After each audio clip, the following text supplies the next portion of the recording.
ایمان کے سلسلے میں جو باتیں سورہ حدید میں آئی تھیں، اب یہ پوری صورت، وہاں جو آیا تھا قتال اور جہاد اور حدید، یہ ساری چیزیں آئی تھیں نا، انزلنا الحدید، اور انبیاء کی بعثت کا مقصد، وہ سارا مضمون سورہ صف میں آ چکا ہے۔ اس کے لیے کیسے انسان آئیں گے وہ سورہ جمعہ میں آ چکا ہے۔ سورہ حدید میں بھی آیا تھا، هو الذی ينزل علی عبدہ آیات بینات لیخرجکم من الظلمات الی النور، وہی ہے اللہ جو نازل کر رہا ہے اپنے بندے پر آیات بینات تاکہ وہ نکالے تمہیں اندھیروں سے روشنی کی طرف۔ لیکن سورہ تغابن میں ایمانی مباحث اور جامع ترین صورت ہے۔ لیکن ایک بات یہ ہے کہ سورہ حدید کے بعد نمبر 2 میں سمجھتا ہوں کہ یہ سورہ مبارکہ بھی اللہ نے مجھے عطا کی، اس کے اسرار و رموز، اس کا نظم اس قدر واضح اللہ کے فضل و کرم سے ہے۔ آپ بھی نوٹ کر لیجئے، اس میں صرف اشارات ہو سکتے ہیں۔ 2 رکوع ہیں، 10 آیتیں اور 8 آیتیں۔ پہلے رکوع کی 10 آیتوں میں 7 آیتوں میں نریشن ہے ایمان کی، ایمان یہ ہے یہ ہے یہ ہے یہ ہے، اور 3 آیتوں میں بڑی زوردار دعوت ہے، پس لاؤ ایمان، مانو ان باتوں کو۔ دوسرے رکوع کی 8 آیتوں میں سے پہلے 3 میں ایمان کے ثمرات بیان ہوئے، پہلے 5 میں ایمان حقیقی اگر ہے تو اس کا یہ ثمرہ ہے، یہ ثمرہ ہے، یہ ثمرہ ہے۔ اس درخت میں اگر آم کا درخت صحت مند ہے تو آم لگتے ہیں کہ نہیں؟ تو ایمان کا درخت صحت مند ہے اگر، تو اس میں کوئی ثمرات لگیں گے، کوئی پھل لگیں گے کہ نہیں؟ یا ٹھنڈی ہے؟ وہ درخت، وہ پھل کون سے ہیں؟ کچھ داخلی پھل ہیں جو انسان کے اندر کھلتے ہیں پھول، کچھ باہر ہیں جو ظاہر ہوتے ہیں، اور پھر آخر میں 3 آیتوں میں زوردار دعوت ہے کہ ان تقاضوں کو پورا کرو۔ بسم اللہ الرحمن الرحیم، یسبح للہ ما فی السماوات و ما فی الارض۔ یہ تیسری مرتبہ یسبح آ گیا، ایک مرتبہ سورہ جمعہ میں، ایک مرتبہ سورہ حشر میں آ چکا تھا، یسبح لہ ما فی السماوات والارض، وما فی کے تکرار کے بغیر، دوسری مرتبہ سورہ جمعہ کے شروع میں، تیسری مرتبہ اتغاب۔ لہ الملک و لہ الحمد، اب یہ ساری چیزیں آ چکی ہیں سورہ حدید کے اندر۔ بادشاہی بھی اسی کی ہے، حمد بھی اسی کے لیے، وہو علی کل شیء قدیر، وہ ہر چیز پر قادر ہے۔ هو الذی خلقکم، اسی نے تمہیں بنایا ہے نا، فمنکم کافر ومنکم مومن۔ تو کتنی عجیب بات ہے کہ تم میں سے کوئی مومن ہے کوئی کافر ہے، بنانے والا تو سب کا ایک ہے۔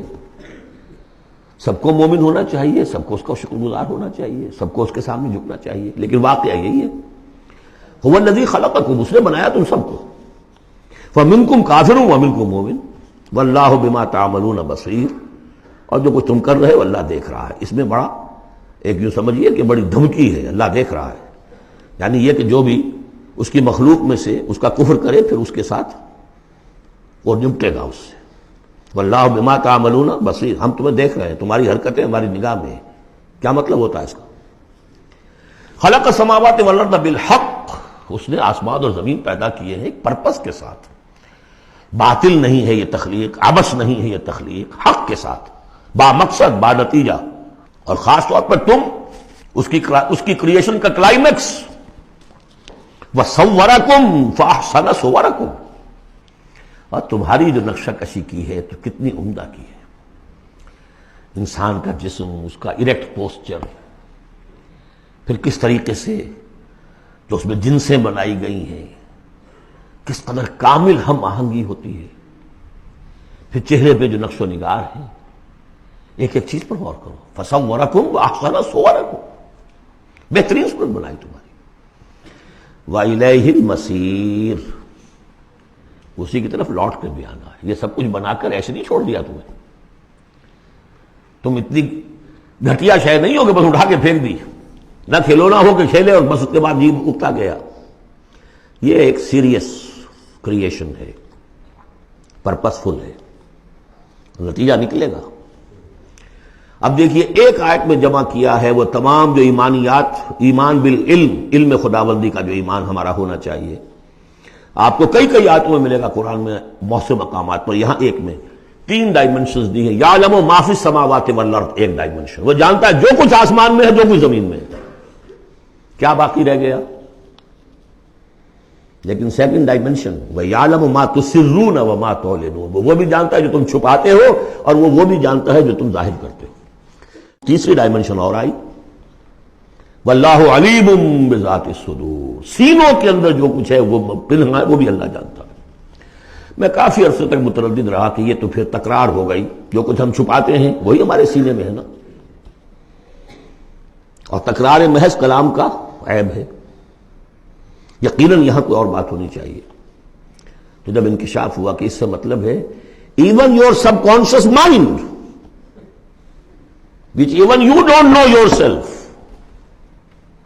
what is lurking in the subconscious mind، تمہارے تحت الشعور کے اندر جو طوفان اٹھتے رہتے ہیں اللہ تو ہم اسے بھی واقف ہے۔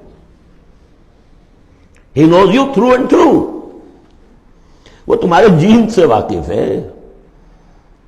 هو عالم بكم اذ انتم اجنۃ فی بطون امہاتکم، اپنی ماؤں کے پیٹ میں جنین کی شکل میں تھے، اللہ تب بھی جانتا تھا تمہیں، تو وہ تو تمہارے سب کانشیس مائنڈ، تم نہیں بات جانتے نہیں، تمہیں نہیں معلوم، تم بسا اوقات دھوکہ کھا جاتے ہو، تمہارا تحت الشعور جو ہے وہ تمہیں دھوکہ دیتا ہے، لیکن اللہ اس سے بھی واقف ہے۔